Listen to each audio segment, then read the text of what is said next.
Hi everybody, Mike with Enviroscape LA. We're here in Los Angeles, California, and this is March. We're getting ready for spring. Had a call from a homeowner who had some landscaping done, but just wasn't quite satisfied with how the results are going. We got the call and pitched the idea about a sustainable kind of a permaculture type of garden, and he really liked some of the ideas, had it designed out, and we're starting our first day here. Wanted to give you a walkthrough on some of the things that we're doing just starting out this job. So I want to show you some of the elements of what I liked that was done, and then how we're going to do better. So come on and follow me. First of all, there was gravel with this underlayment here. This is a underlayment. The problem with this type of underlayment is that it gets cuts and stuff, and then weeds will grow up anyway. So we're going to get rid of that. And if you notice, it looks like the yard. This is where there was underlayment in the gravel. Looks like the yard had grass, and they just scalped the grass. Problem is, it's going to try to come back up. So you can't fight Mother Nature, so let's work with Mother Nature. So what we're going to do is we're going to bring a rototiller through here and just kind of get everything chopped up. Then we're going to do planting, but we're also going to put about 3-4 inches of this mini bark, which is going to help to suppress the weeds.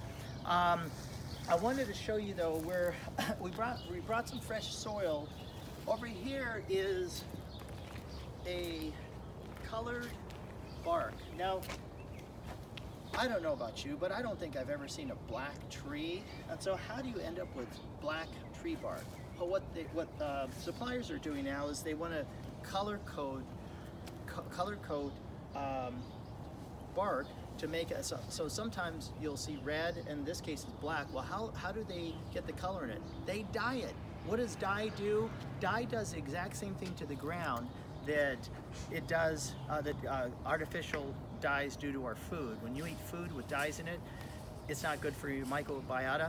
When you put mulch in that has dye in it, that dye goes into the little creatures in the ground and it kills them. So I would highly recommend staying away from this. So we're going to repurpose that. We're going to make sure that that's just repurposed somewhere else, but it's not going to be in this garden.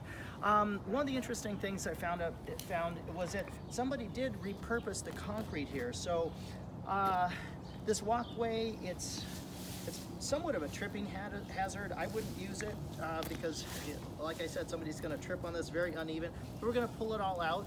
We're going to actually use it in building a swale, or what we would call a rain garden. A rain garden, typically they're made with granite rocks and boulders, but in this case we're going to use repurposed concrete. It's going to be amazing. We're going to have to get a little creative with this. We're going to do the rainbird drip irrigation. We're going to do a butterfly pollinator garden, and this is just the beginning. So this is Mike from Enviroscape LA. I'll keep you attuned. We should be finishing with this probably next week. When we do our next segment, we'll talk about rain gardens and swales. And so Mike from Enviroscape LA signing off. When you think sustainability, think Enviroscape LA.